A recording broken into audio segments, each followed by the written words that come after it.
All right, welcome back to another episode of Denoised. We are going to focus on a bit of a recap of Infinity Fest. I hosted a panel there on 4D Gaussian Splats and AI and virtual production. Addy could not make it, so I'm going to fill him in and fill all of you in while we're doing it. And then we're going to talk about some of the other things, updates we've been seeing in AI filmmaking workflows. You ready, Addy? Sound good? Awesome. Yeah. All right, so Infinity Fest. It was last Thursday and Friday. Super cool event. A lot of really good panels, a lot of good talks. Focus on the panel that I've moderated.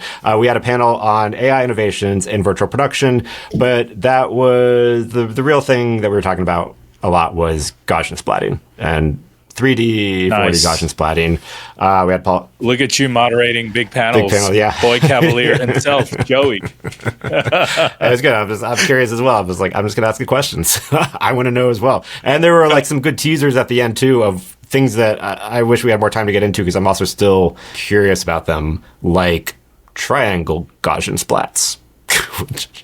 Yeah, and I guess the audience, remind all of us what the AI connection to Gaussian splats are, because we tend to think of that as traditional photogrammetry, even though it's clearly it's different, but it's also not AI. So on the panel was Paul Debevec from Netflix's Eyeline Studios, and then also Jason Shugart, who's he works at NVIDIA now, but has an extensive history in VFX. Yeah, I know Jason. Yeah. And he's great. They made clear that Gaussian splats is not directly AI, but it is related in that field. So I think the correlation there is Gaussian splats are not generative AI. They're not creating something novel from scratch, but the solve itself, how the point splatters, the Gaussians, are correlated in three-dimensional space, is using an AI engine. Mm-hmm. And yeah, also just a short explanation of what this is and how it's useful. Basically, if we kind of compare how we would rebuild things in 3D, the original kind of way that is still pretty standard is polygons, a bunch of little lines connecting everything, and you're building out your shapes, but that can use millions or billions of little dots and polygons to build out whatever 3D object or space you're building out. Gaussian splats, a splat is a floating blob with a variety of information inside it, and then if you have millions of these blobs with information inside it, that can rebuild your 3D space. And the advantage of this, or 3D object, the advantage of this is it can run much faster, much lighter weight than if you were rebuilding the same scene with polygons. Correct. Yeah. I think Gaussian splats are still using a sort of quote unquote real-time rendering, like the fact that when you're moving the camera, it's calculating that novel view in real time. Mm-hmm. But instead of rendering per se, like with ray trace or, bouncing light off of surfaces the way traditional computer graphics does, what it's doing is it's placing these blobs of color in the 3 space that corresponds to that object. And because they have a Gaussian splat, you can actually put them right next to each other and they blend in like a seamless object. Mm-hmm. Yeah. And in between this two, there were nerfs, which kind of had a little bit of a moment, neural radiance fields. But the thing with nerfs was you had to process the data and sort of got baked in. Is that kind of correct? Where like Gaussian splats can kind of be run in real time because the data is in the splat. Again, that's beyond my understanding, but I think you're right in that nerfs are an outdated technology, and most of the development work that's happening in this realm is now happening in 3D GS. Mm-hmm. And the interesting thing was that Gaussian splats are not new. It was based on a paper, I think 15, 20 years old, but they sort of just rediscovered that it has this application in 3D space and 4D space, which we also touched on a bit too. So the idea of 4D Gaussian splats is you are capturing not just a 3D environment, but motion in a 3D environment. So people dancing or moving, and you're able to reconstruct that scene in 4 dimensions, a 3D space over a period of time, and reposition your camera, move your camera in that 3D space. Yeah. So when you say 4D, you're not talking about Interstellar, like the end scene with... I'm talking about 4D as in Muppet Vision 4D. It's 3D over time. Yeah. And so, right, like, and there was that demo clip. I think we talked about on the podcast like months and months ago. Remember that clip of the guy sitting down? I think it was like a Chinese YouTuber, and he was sort of sitting down, and then it was like a 4D Gaussian splat, and the camera was sort of moving around him, and then it kind of went a little bit viral in our nerdy sphere because people were saying, "Oh, it was generated from like one video angle," and then it came out where it was like, "No, they needed 20 cameras to pull that off," but it was still, it was still cool, but they needed 20 cameras. Yeah, we never caught the BTS, and I think I was like my friend Jim Gadolda kind of pointed that out. It's like, just so you know, this is as involved as traditional photogrammetry with like 50 cameras. Well, anyways, the company behind that technology, they were demoing at Infinity Fest as well. I think with a 4D view or something, and they had the rig and those demo clips set up. But they've been doing a really clever solution for building out a rig with a variety of PTZ cameras where they can capture 4D Gaussian splats. And that So they're not building the Tesseract per se. What was that? That's the thing from the Interstellar movie. I mean, I haven't seen that in a long time. What was the Tesseract?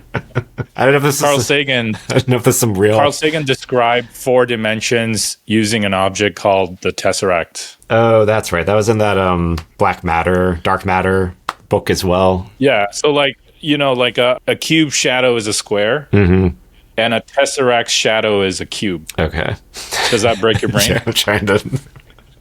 You can't picture it. Trying to wrap. Our brain can't picture it. Yeah. Okay. But when we talk 4 dimensions, that's where it goes. So loop us back into why Gaussian splats are important for modern filmmaking. Okay, so bringing this back into like tangible benefits, and also some of the other panelists and what this had to do with virtual production. Also on the panel, we have companies or people, so like Fernando Rivas, who's the CEO of Volinga. I did a big interview with him at NAB, so there's extensive stuff on that, but he basically built Volinga, which is an Unreal Engine plugin. You can take a Gaussian splat scan that you do, and you can make these through a variety of techniques, but we also talked about Portal Cam from Xgrid, which is sort of the latest device that kind of does this all in one and makes it easy to do. You can scan a room. We covered that here, right? Yeah, we covered that here. Yeah, we were talking about Portal Cam launch about a month or two ago. You can take your scan of a room, bring it into Unreal Engine. With Volinga, they can load Gaussian splats and load it into Unreal, and they also have ACES color management, and then you can push that into a wall,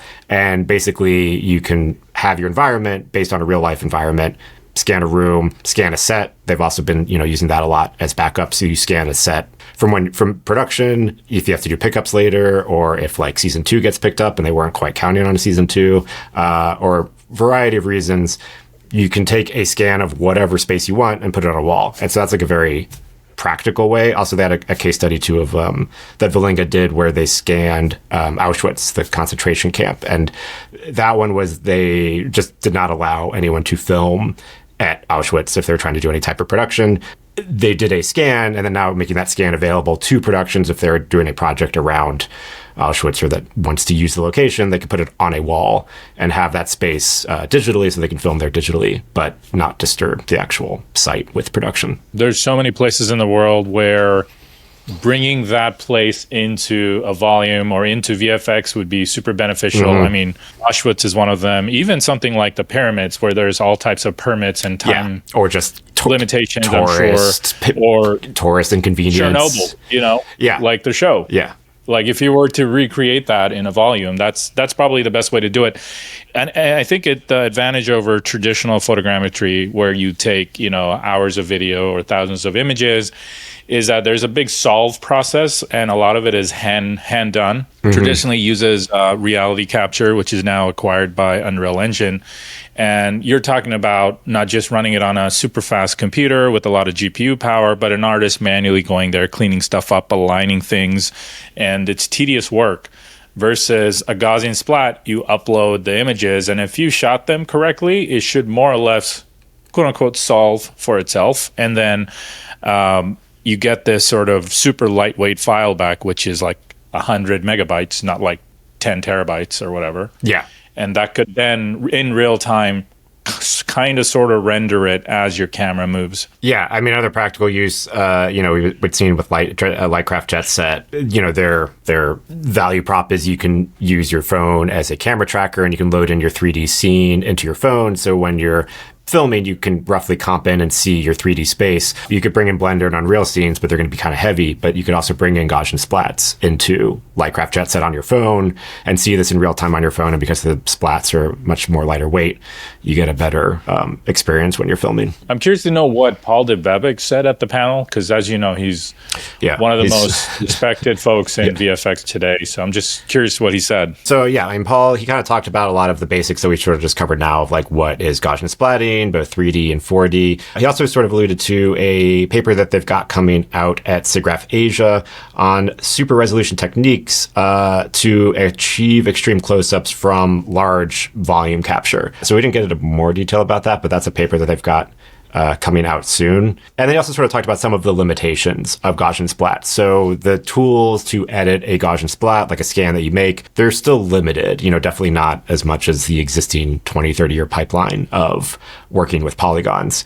Yeah, the other limitation with Gaussian splats is they are radiance field representation. So basically the light that you captured during your scan is sort of baked into it. And so also relighting Gaussian splats is trickier. That's something where currently right now, something like a combo of Gaussian splats, LiDAR technology, and traditional photogrammetry kind of comes into like rebuilding a space if you need to have that flexibility of relighting. Like that's something that Global Object specializes in, where they sort of combine all of these techniques if you need to have a space where it's an Unreal Engine scene, 3D, but has the flexibility of relighting. That's one of the limitations right now with Gaussian splats.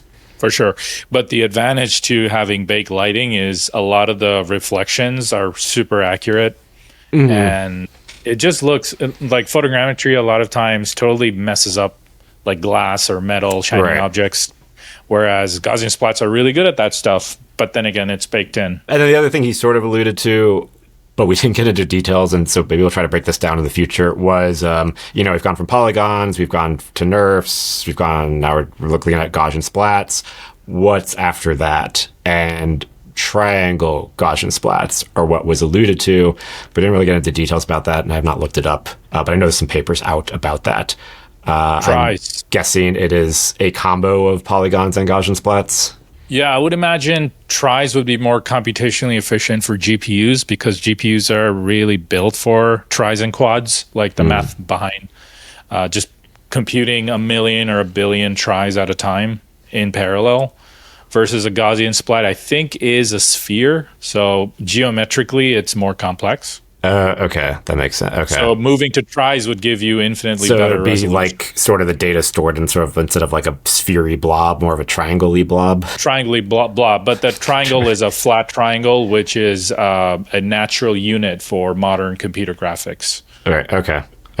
Yeah. Interesting. That's my guess. We'll have to dig into this in the future. Yeah. Okay. And then also just to round out who else was on the panel and what they covered, we had Ben Abergel, who works with ETC and is a creative technologist involved in ETC. And we'll talk about the Bens in a bit, but he worked on Pathways, another project that ETC is producing.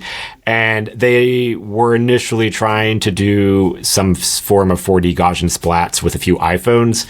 I believe they recorded a scene with like 4 iPhones, but it just was not enough data needed to create a Gaussian splat that you could like move around and still have good quality.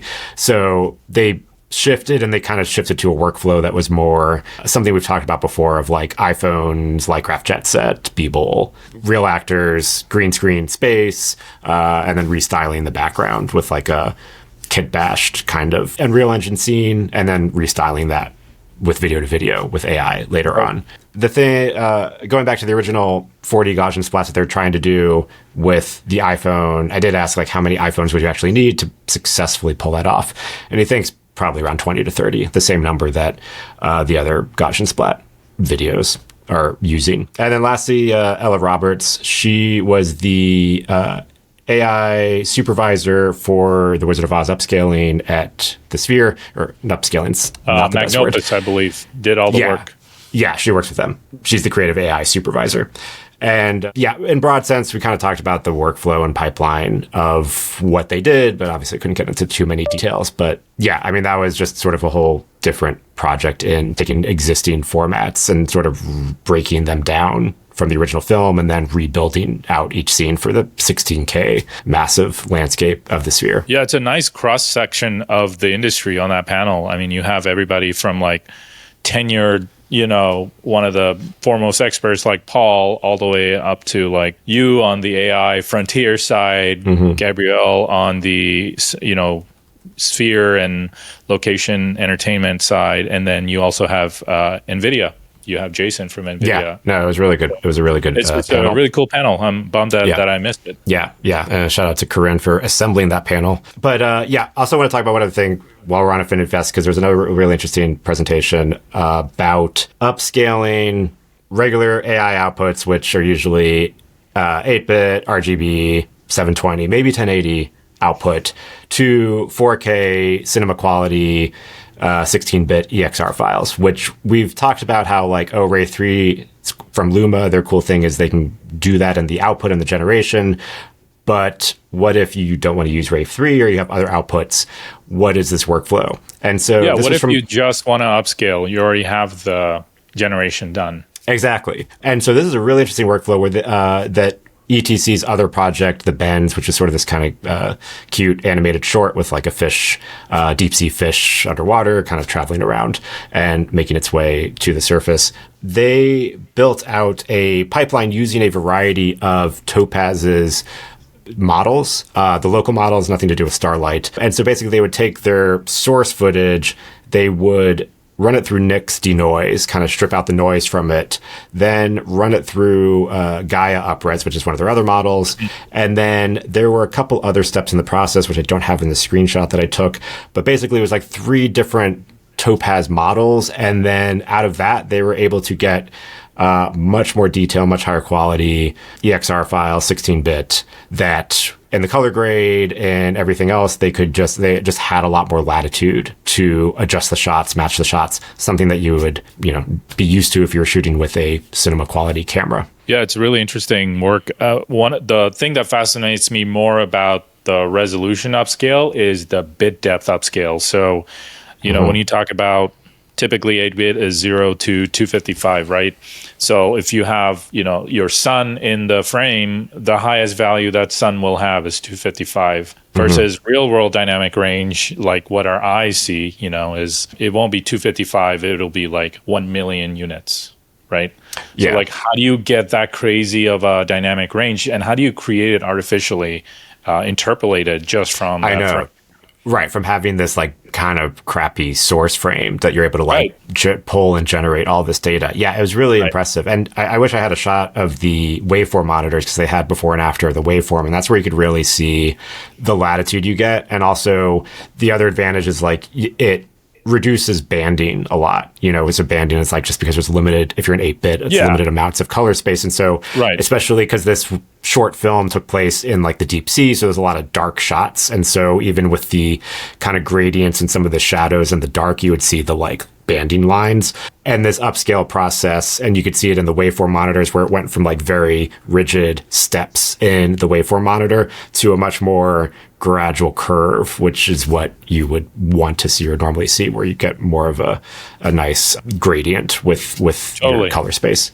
And I think a lot of the sort of assumptions about having darker scenes with less light, I'm thinking Game of Thrones, all the scenes in Game of Thrones, right? It's just you think that you don't need that big of a bit depth because things are dark, when in reality, our eyes are actually much more sensitive to shadows and differences in the darker lights and the regions, that if you throw more bit depth at the darker regions, you actually get more detail out of it. So it still benefits the scene, even though there is not a sun in it, for example. It's not a daylight scene. If it's a dark scene, you still need more bandwidth in the bit depth area. Yeah, and also just when you're in the color grade too, and you have that control and flexibility. And what the experiment they're doing too is they're trying to really build out an AI generative workflow, but in a professional Hollywood filmmaking pipeline. So this entire process was supervised by an ASC cinematographer, Roberto Schaefer, and he's using his eye to analyze the scenes and try to get what he's used to with shooting with an Arri Alexa or Sony Venice out of these AI outputs. And then the other thing they did was they did a grain film pass, with photochem, and they showed some kind of comparisons of like with grain and without grain, and just adding the grain just makes it way better, right? Way better, yeah, for lack of a better word. Well, way better. One thing grain really helps with is banding. Like, there's a process called dithering, which reduces banding. So it's essentially adding noise into the frame, and grain is kind of noise. So it does help overcome a lot of the limitations with AI having, 8-bit and low dynamic range. Yeah. And I thought he said something really interesting too, because like when I've thought about adding grain to an AI image, or even just a digital image, part of it has felt like, oh, is this cheating, or is this, is this doing something like, faking it because like it, it wasn't actually shot on film, but we're adding film grain to it. But he said something interesting where he's just like, it doesn't matter what you shoot with, even if you're shooting this with digital cameras, like every sensor has a noise profile. Like they all, like nothing is shooting nothing super is crisp and clear. And clinical. Yeah. Yeah. Like, and if you're doing, even an animated CG film, if you're doing outputs and it's just like too clean, because like that's the only way you could generate something that like had absolutely zero noise or grain, and it just looks too weird and too clean. Yeah. And adding the grain in that process just helps sell the illusion. And it's not like oh, you're adding fake film effect. It's just you're adding something that replicates even if you shot it with a digital cinema camera. Yeah, the grain part of cinema is so important that a lot of cameras now have built-in grain adjustment. I don't know if the Red cameras have it just yet. Perhaps the V-Raptor might, but the Arri Alexas for sure, you can not only pick the level of grain, like a 0 to 100, but also the texture of the grain. Okay, and this is separate from like picking your ISO setting or whatever? Yep, exactly. So this is something that the camera body will add after acquisition. So it'll like kind of overlay it. And I believe if you're in Arri raw format, you can tweak it down the road as well. That would make sense. All right. So yeah, those were the highlights for me from Infinity Fest. I mean, a lot of the great panels, but I know we've talked about this for a bit, but those were the two standouts for me. But yeah, it was a good conference, a lot of really interesting talks. Let's talk about some of the tools people are using. All right. What are you using? What have been your go-to tools lately? So I tend to focus more on image generation stuff over video generation. So I'm like hyper aware of all of the nuances and the limitations of image generation. For example, I use Nano Banana, I make maybe 50 generations a day on Nano Banana just to kind of figure out what it can and can't do. Are you doing, when you're using Nano Banana, are you doing like just straight text to image, or are you giving it any input stuff? I'm doing mostly image editing. So I'm going through a bunch of, so I'm on the personal side, I'm building out a website. And for the website, I'm going to take a bunch of images of real world places. For example, just if you think of the Huntington Library, right? Like beautiful place. If you just take photos of it with no people in it, how do you bring it into Nano Banana and then add the people that you want, like populated with the crowd or hero characters and things like that? So Nano Banana has been really good at that. You could give it a reference of each of the people that you want it to be filled. And then with like the markup tools, you can actually dial in where they'll be sitting or standing. And it preserves the backplate really well. Like it doesn't distort any of the actual photo. And then when it puts on the new person or the object, sometimes I'll put a car in. The car will have the reflections of the environment, like an HDR almost. That's cool. Yeah. Yeah. So it's doing a lot under the hood. And I really have not seen an image model that capable at doing that task yet. When you said markup tools, are you using the markup tools built into FreePic, or are you doing something else? FreePic, yeah. Yeah, okay. Yeah. And that works really well for precise notes and what you're looking to create. For sure. And then the other thing that I'm doing is obviously with website design and build. And I'm not a web builder. Like I'm just doing this because I need it. It just needs to get done. And I figured just this world of AI that we always talk about, why not put it to the test and actually use it? So I've been using Ideogram 3 for a lot of the logo and text generation. Oh, okay.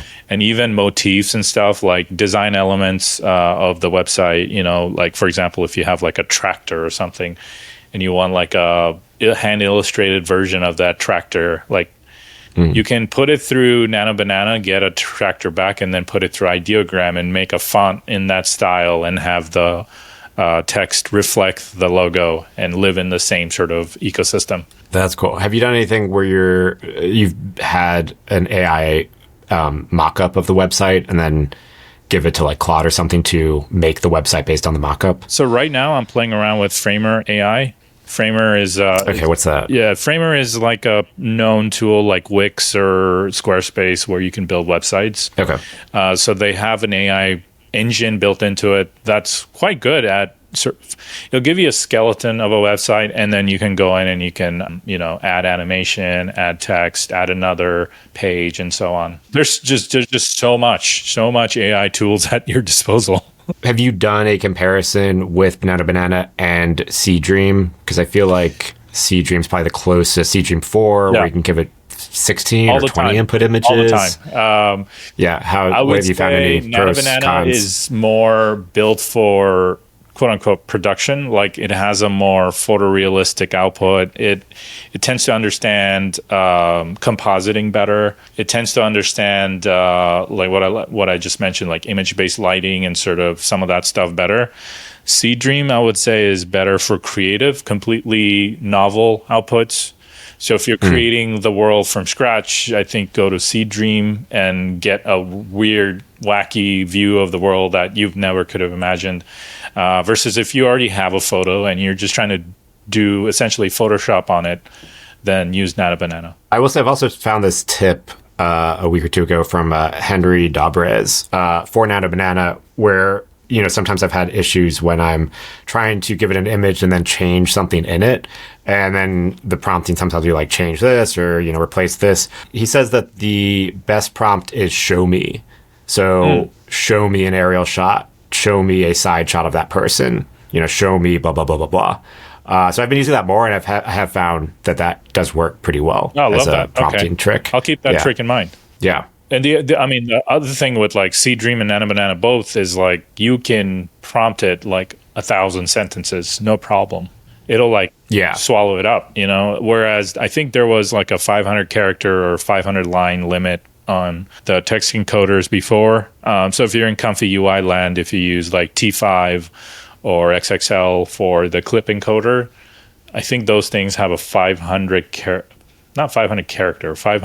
token limit. Whatever that means. Oh, okay. Yeah. Versus like Nano Banana, it doesn't really tend to have a limit. You could just keep going. Have you found like longer prompts work better? So a lot of times I'll go into ChatGPT and I'll take a small prompt and I'll be like, hey, can you boost the prompt? That's literally what I say. And it'll come back with like a really verbose prompt, and then I'll go back in it and I'll adjust some keywords, and then I'll have this like giant paragraph that I'll then cut and paste into Nano Banana. Yeah, same. I use that for creating prompts. I'm not going to write a long prompt. Yep. Yeah, the other thing I've been seeing pop up a little bit more on X, and I mean, now this could take us with a grain of salt because it's coming from from M, who's the co-founder of Scenario, that is a website that helps you make custom models, training models. So he is selling the pickaxe, but I've been seeing some demos and talk of LORAs, and if LORAs are still relevant and where they still come into play. We've talked about this before, of just like with Nano Banana, Seedream, do LORAs still make sense to train some custom model to get the specific output you want consistently when you could just prompt it in something like Flux Kontext or Nano Banana or et cetera. Yep. And so this was a demo from him of turning something into an isometric view. And basically his argument still for doing a LORA, and specifically a LORA for Flux Kontext, is you still just get much more consistent outputs at scale. And so this is sort of a demo of isometric view of a building compared to, I'm guessing this is probably just a text prompt with an input image where you get, kind of looks like it, but if you're trying to do something consistent over a series of shots, you won't get that consistency. Yeah. So the end argument is that you still need LORAs for the highest level of control. Yeah. And so the thing I've also been trying to wonder too, because like to train a Flux Kontext LORA, you don't just give it a group of images of what you want. You have to give it a pairing of images. You have to give it like input image, output image. No. Input image, you give it a image. small group of images, but you have to caption them. No, I think you have to give it like input, output pairs. You have to give it pairs to train it. Like this is what the input, this is the output, this is what like you have to train it with a pair of images. How do you know what the not output just- is if you haven't generated it yet?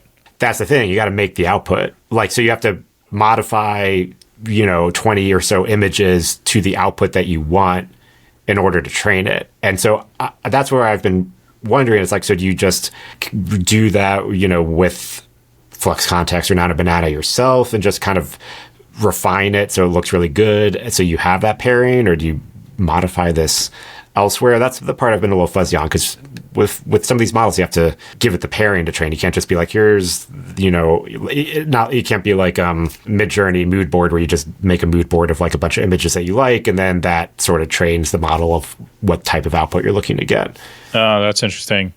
I'm looking at Flux Kontext LORA training on Replicate right now. According to Google AI overview, Flux Kontext LORA training involves preparing paired images, start and frames of a subject, uploading them to a training service with a unique trigger word, and then running the training process. Oh, that's interesting. So you have to like modify like 20 or so images manually to what you want. Yeah, I mean, to train Flux it to is do like that. one of the OGs of image models, right? Like it was Flux and Stable Diffusion, and I think Flux is built off of Stable Diffusion, if I'm not mistaken. And so the way to train SDXL and some of the older models was to just give it 50 or so or 30 or so images with the caption, and then it'll train a low rank adaptation, which then latches on to the foundational model. Right. But you're saying that now you need to have an output attached to an input, no caption needed, and that's your LORA training. Yeah, like start point, end point, repeat 20 or so times. But then how do you get a style? Like, let's say you're trying to recreate like a very particular style of animation, right? Like black and white animation. So you give it a colored image as an input and a black and white image as an output? Yeah, I would guess so. But it's like, my question was just like, to make that black and white image, do you just do that by hand using whatever process you want? Yeah, I would go to Photoshop and just desaturate it or something. I don't know. Right, but I mean, if you wanted something like more stylized. So there's a project we're working on where it is like supposed to be an animation look. And what I've been doing was I found that if you try to create the frame, because it has characters, it has like, we need to have specific locations with specific people in a specific animated style. I found that if I gave something like Nano Banana or Seedream all of those commands, like people, place, in a certain style, it would like melt its brain, and it just wouldn't give me the thing in the style. But I found if I had it make a photorealistic looking image with the character and the place that like looked the way we want it to look, and then I've just been running it through Flux Kontext with a consistent text prompt of like, change this into a painterly, oil-based painting style. And then the output image looks pretty good and looks pretty consistent. I haven't found a need to train a LORA on that, but I'm thinking I could, because I have the start frame and I have the end frame. If I wanted to simplify the process, or if other people on the team were doing it to make sure it's like a more consistent process, I probably could just give it the start frame of the photorealistic looking image, the end frame of the stylized image, and train a LORA on that. It seems like a pain in the butt. Yeah, it's honestly been like, well, the text prompt works. And it's like, as long as everyone just copies and pastes the paragraph of the prompt in for Flux Kontext, like it works pretty well. So why do I need to train a LORA? Yeah, so, I don't know, I'm still on the fence. On the flip side, some of the like closed down models that are not open source, Nano Banana, Seed Dance, maybe, definitely, ChatGPT. There is no LORA training, right? So the only thing it does have is reference image insertion. Yeah, or just trying to text prompted if you need to change the style. And that's where ChatGPT or Claude comes in handy, where you have it write a very detailed text prompt, and the prompt is very detailed, where if you keep running it consistently, you get pretty consistent outputs. Yeah, the jury is still out on which image model is the best, and I don't think we'll ever get to like the most comprehensive image model ever. I think it's always going to be which image model is the best for what you need to do. And now you're kind of seeing those lanes being defined. Like I mentioned, Ideogram, right? Like Ideogram has got the logos and text and font stuff down. Like that's their lane. I think Nano Banana, the reason it gets so much attention is because it's just really good at photorealism. But that doesn't mean it's the best model. It's just really good at photorealism. And then you have Seed Dance, which is really good for creative work and sort of animated looks and stylized stuff. There, down the road, 6 months from now, we won't be talking about what model's the best. It'll be more like, what model are you using for X and Y and Z? Maybe in a future episode we could revisit, because I keep seeing stuff from XAI, whatever their video generator is called. Oh, yeah. It's on version 0.9, Grok. Yeah, Grok 0.9. I saw the Will Smith eating pasta done on that one. It looked pretty good. Yeah, and I think it's probably getting popular again, because I think with the back and forth, the boomerang of Sora, like Sora 2 comes out, do whatever you want, FIP, and then a week later, a complete U-turn of like, you can't do anything. Yeah. And now people are like, I wanted to do whatever I want, and then Grok is like, you can do whatever you want here. The door's wide open. We don't care. Yeah, and you got to remember the whole Sam Altman, Elon Musk beef, right? Like they're going to one up each other at every step of the game as we go on. Yeah. If only there was an Elon cameo on Grok, so you could have Sam Altman and Elon duke it out. Not on Grok, I'm sorry, on Sora, so you could have Sam and Elon duke it out with Logan Paul. Here's an idea: you could do it with traditional VFX. You could do that too. Actually, no, I take it back. You could do it with pretty much any open weight model. You just take reference images of both of them. It's pretty easy. Yeah, you could do it with WAN 2.2 Animate. I mean, Nano Banana has no problem recreating images of that fight. Because today I just made somebody holding James Cameron like this. And as I was uploading James Cameron's image, I was like, are they going to flag that this is a famous person? And it was fine. It didn't do anything. Hey, denoisers. So Joey and I had this idea. Why don't we start answering our audience's questions? If you have a question about anything that we've covered in the past, certain AI models or what have you, or even stuff we haven't gotten to yet, submit a question at the following email, denoised@vp-land.com. Again, it's going to be on the text here if you're watching it on YouTube. denoised@vp-land.com. And we'll get those on. It is VP-land because someone else is just sitting on VP land and wants to charge thousands of dollars for it. So until the show grows way, way bigger. Yeah, we'd love to hear your questions. We could do like a mail room episode in the future. Questions about, just stuff that's happening or workflow questions. Send them over. And links, as usual, for everything we talked about at denoisedpodcast.com. Thanks for watching. We'll catch you in the next episode.